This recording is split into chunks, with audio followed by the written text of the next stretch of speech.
Barapa Island to me and my family is a very significant place. I mean, we've got 8 generations here. Great-grandfather was born over in Mount Hope, worked all around that area. You know, my grandfather was born in Barham. All my family was. So Barapa Island is is sort of a central hub where all our family always got together and we went out camping and fishing and hunting and the whole 9 yards. It was, you know, I grew up not knowing a lot about my culture. And then in the 90s, I come across an old uncle who was telling me a few things and I was fascinated by it. And he took me out here again, and I'd been on the island, you know, but with mates and did the boating thing and the fishing thing and the camping thing, but never any cultural things. Looked at the sites and all that sort of stuff. So he showed me around and I took it upon myself to learn about the culture a bit more. So I've become engrossed in it and I still am. But anyone who wants to listen, I'll talk to about culture. You know, I'll talk your ear off about it. I'll take you to sites and I'll tell you what it was used for and why it's there and all that sort of stuff. Being Indigenous, I want to keep my Indigenous culture alive because I don't want it to fade away. So practicing our culture and me learning it now will benefit for the younger generation I teach in the future. And I want to teach all my nieces, nephews and even my kids, teach my kids, you know, how to go out into the bush, how to monitor sites, what's cultural sites, and how to talk to people, ask questions and find out the things you need to know to connect to culture.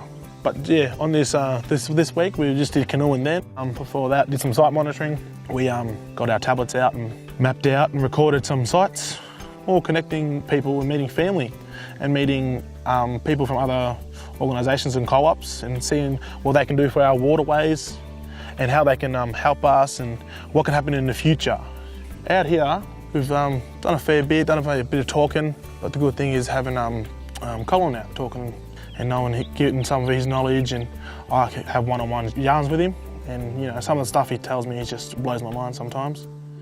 Such amazing long-term history here, you know, where you've got some of the most important sites for our understanding of the long-term history of people in the country. We're looking at earth mounds where people lived, we're looking at in some instances where burials have been disturbed, and the Barapa, they want to know who those people are, they want to know when they lived, they want to know something about them.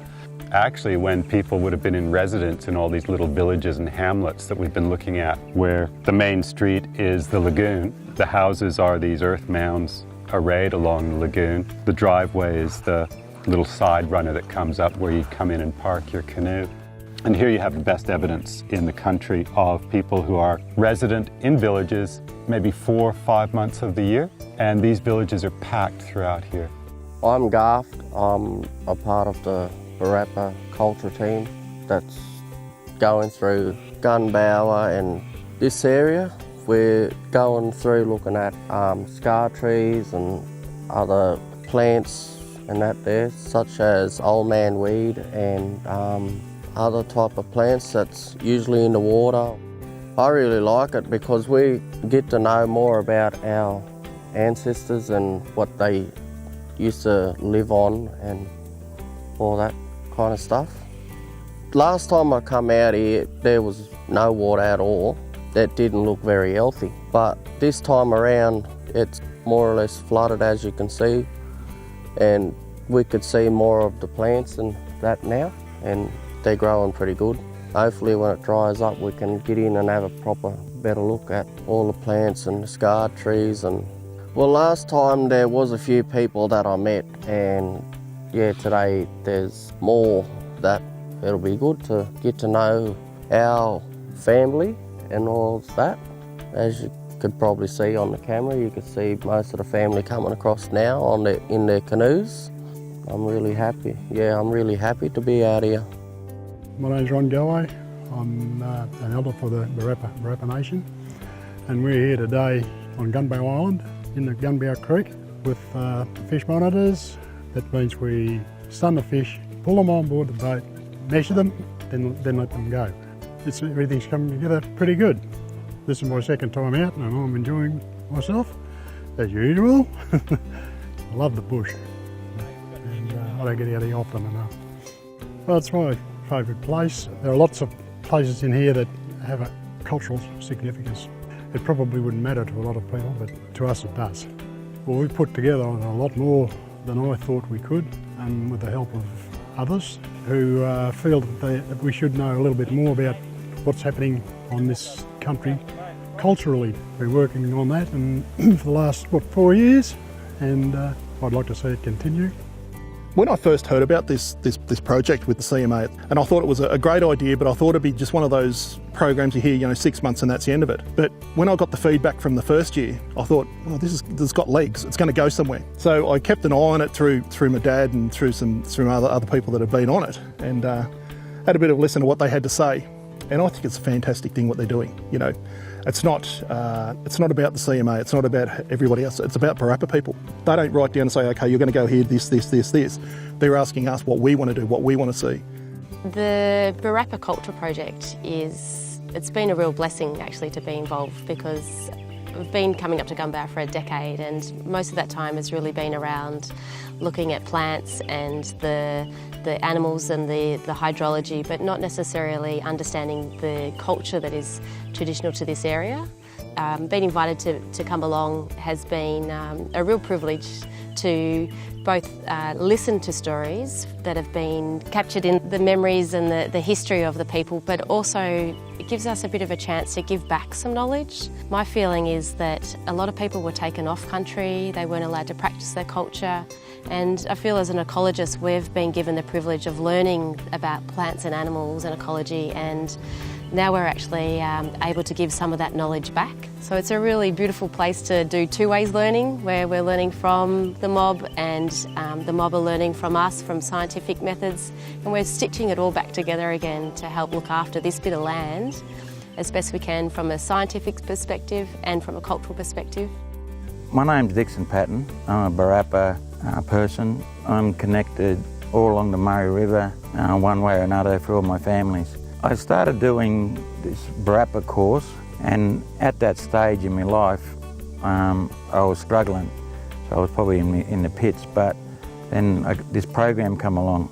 I lived in Kerrang for a lot of years other than living in Melbourne, so I've been coming home to country for a reasonably long time, and I've been coming to Kerrang since I was a baby. So the Barapa country has always been a really big part of who I am, and being connected to the water, the land, the trees. And then I started doing my clapsticks. Most of the wood that I use is from the Kundaruk mill, so it's always been from this area. I've always known that I've always been on Barapa country. I've always known that who is Barapa people and who ain't. But I'm in this, people say, oh, you might live on country, but you're not from here. But if you care for this country, I still reckon that you're still a part of it. Well, this monitoring program, when the water has taught me a lot. We're doing microorganisms, we're going about the food chain, about the water flow, the water regime, working and understanding. And the main thing, and the good thing about the catchment is that they're actually involving Barapa people, and that have been here since time immemorial. And a part of the whole process has been a good learning curve for everyone. This program itself has enabled me to understand more about the floods, more about, like I said, the microorganisms, the food, how the life is. And then we go around and do the scar trees. And the greatest part too is that I've actually done 3 scar trees here, and the other week, which was a great experience, doing it with my own sons and handing it down, the knowledge. And that's exciting. I think it was my great-nan or my great-great-nan was part of the Barapa tribe. So, me finding that out, I had to come out here and do some of this work, and I like it anyway. Being out in the bush, being outside. My name's Neville Wyam, originally from Deniliquin on Barapa country. My knowledge of country and traditional way of life was handed down through my father and his father and his mother before that, and his grandmother.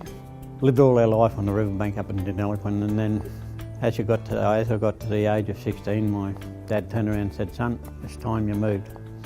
Got out on your own because the other little ones are growing up. Went around doing a lot of work in different places, stations and shires and stuff like that. Eventually I got into this here back in about 4 years ago nearly with North Central CMA. We like to educate the people who employ us in the way of our traditional owners done with us, and that's by educating them on country, telling them what country's about to us, and how significant and how important it is that we have that continuity on our country.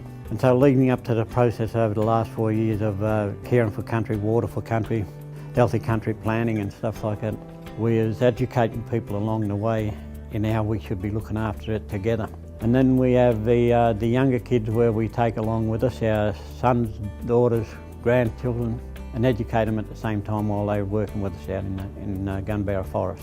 And not only there, but across our country where we've travelled at different times to show them a site that was very important to us. Someone got in contact with us from down at Castlemaine about the young children there who never experienced those sort of things. So we agreed as a committee and as North Central CMA, yeah, bring them along.